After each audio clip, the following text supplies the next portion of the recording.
Bismillahirrahmanirrahim. Alors, pour les étudiants qui n'ont pas de carte Arduino ni de composants, hein, et qui veulent vraiment faire des petites simulations et des petits effets réels, alors je vous conseille l'utilisation d'un logiciel qui s'appelle Tinkercad, n'est-ce pas?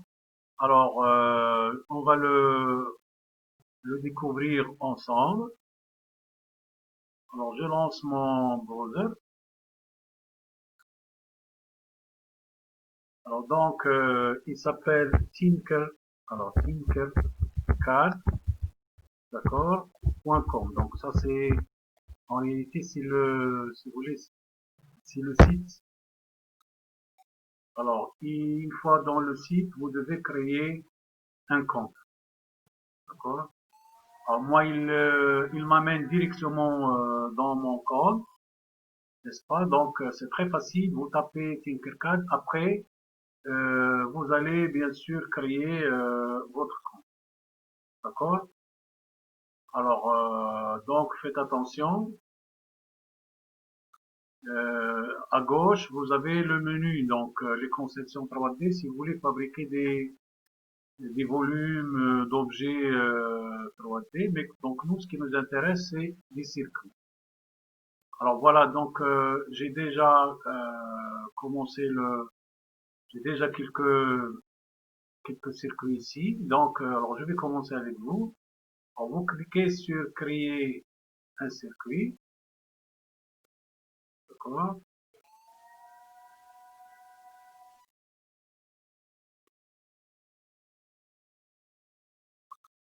Alors voilà, donc vous arrivez dans une surface un petit peu riche. Vous avez des composants, vous avez un peu de tout. Alors je vais vous montrer comment ça va marcher.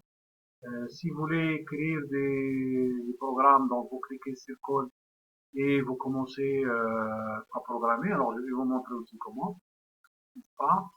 Alors pour fermer quelque chose, c'est très facile, il suffit d'appuyer de nouveau dessus et voilà, il se fait.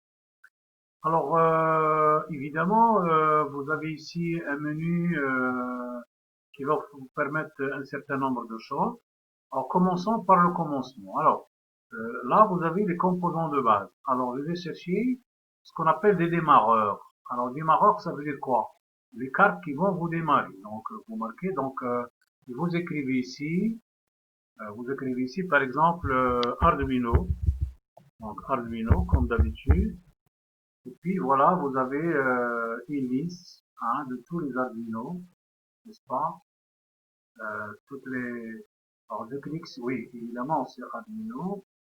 Euh, donc vous pouvez, ou bien on peut mettre par exemple composant de base et chercher. Vous avez beaucoup de possibilités. Alors là, vous marquez carrément Arduino, d'accord? Alors j'ai fouillé ça correctement. Et voilà, donc soit que vous sortiez par exemple une carte comme ça, voilà, il va s'afficher ici. Ok, donc avec la molette de votre souris, vous pouvez agrandir pour voir tout ce qui est écrit. Vous pouvez diminuer, n'est-ce pas? Et la possibilité aussi de changer de position. Donc vous avez ici à la faire pivoter. D'accord. Donc, vous sélectionnez d'abord l'élément que vous voulez pivoter et vous commencez bien sûr à lui donner la position que vous voulez. Bien sûr, vous pouvez changer son nom, etc. Alors, si vous voulez le supprimer, c'est très facile. Il suffit d'appuyer dessus et d'appuyer sur la touche supprimer et le tour est joué. Alors, on va commencer par des choses simples. Alors, regardez, ici, j'ai une platine qui est déjà faite. Regardez. Ça me permet un certain nombre de possibilités. Donc, il va me donner une carte, voilà, déjà câblée. Donc, vous voyez ici que je sors le 5 volts. Voilà le 5 volts, je le sors. Et je le mets sur cette ligne. Donc, tous ces points que vous voyez en bas, ils sont tous des plus. Et ceux qui sont là sont des non. Vous voyez? Donc j'ai amené le plus et le moins ici. Et regardez, alors, vous avez toutes les possibilités évidemment, donc faites attention parce que, voilà, alors, donc vous pouvez changer la position que vous voulez, évidemment. Sinon, là, vous pouvez retourner à la position précédente jusqu'à ce que vous trouviez celle qui a le plus d'aspect, comme le cas maintenant. OK? Bon, alors, donc la molette, je répète, la molette, il vous permet et la touche de gauche, il vous permet de déplacer, si vous voulez, la maquette au milieu. Bon, allez, on va faire un petit essai simple. Alors, je vais chercher, alors, composant de base, je mets tout.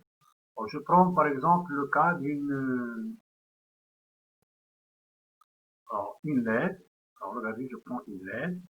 Alors, je la pose. L'avantage ici, c'est que quand vous approchez la touche de votre souris, vous voyez, alors ça à droite c'est l'anode et à gauche c'est la cathode. Donc vraiment, vous ne pouvez pas vous tromper. Alors je vais faire un petit essai très simple, sans programme, sans rien du tout. Je vais alimenter cette LED, l'allumer. Alors je la déplace par exemple ici. Alors je vais évidemment là où je veux bien sûr. Alors, je la mets ici par exemple. Alors je vais mettre,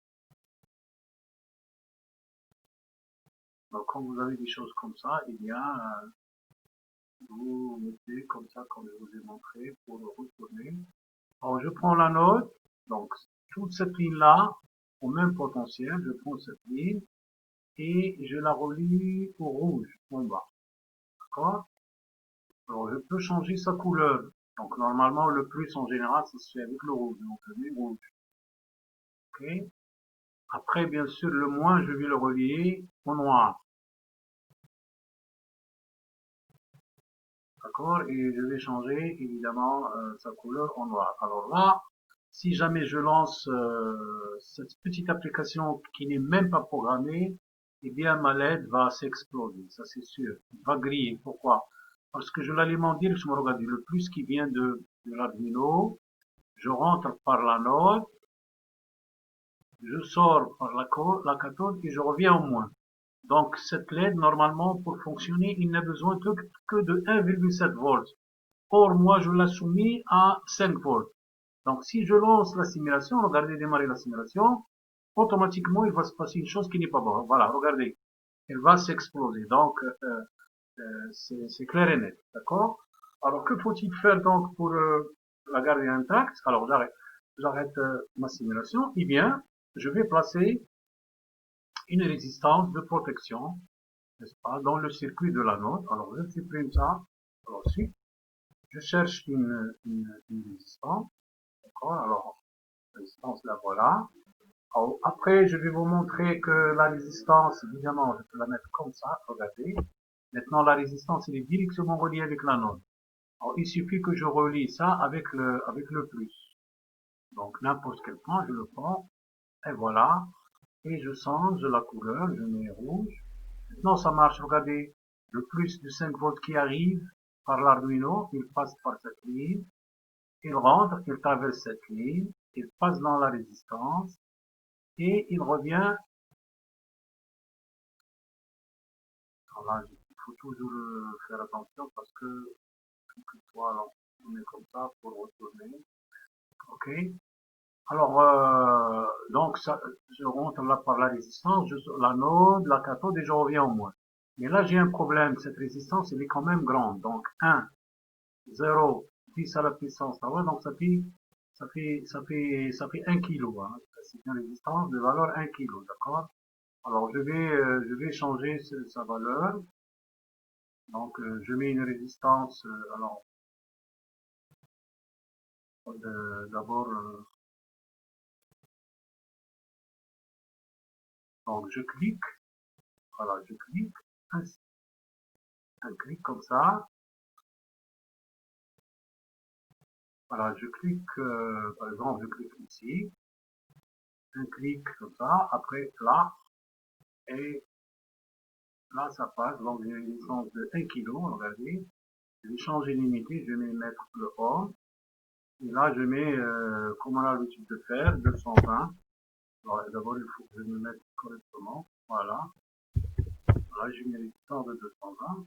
Et je lance la signale. Voilà, donc ma LED s'allume sans aucun problème. Alors, je vais m'arrêter ici. Je compléterai par la suite et on va rentrer dans des détails. On va voir pratiquement tous les TP que nous avons fait jusqu'à présent. Alors, je vous conseille d'utiliser ce logiciel. Il n'est pas compliqué. Et dans la prochaine vidéo, je vais encore insister comment il faut faire. OK? Alors, d'ici là, je vous remercie et à la prochaine.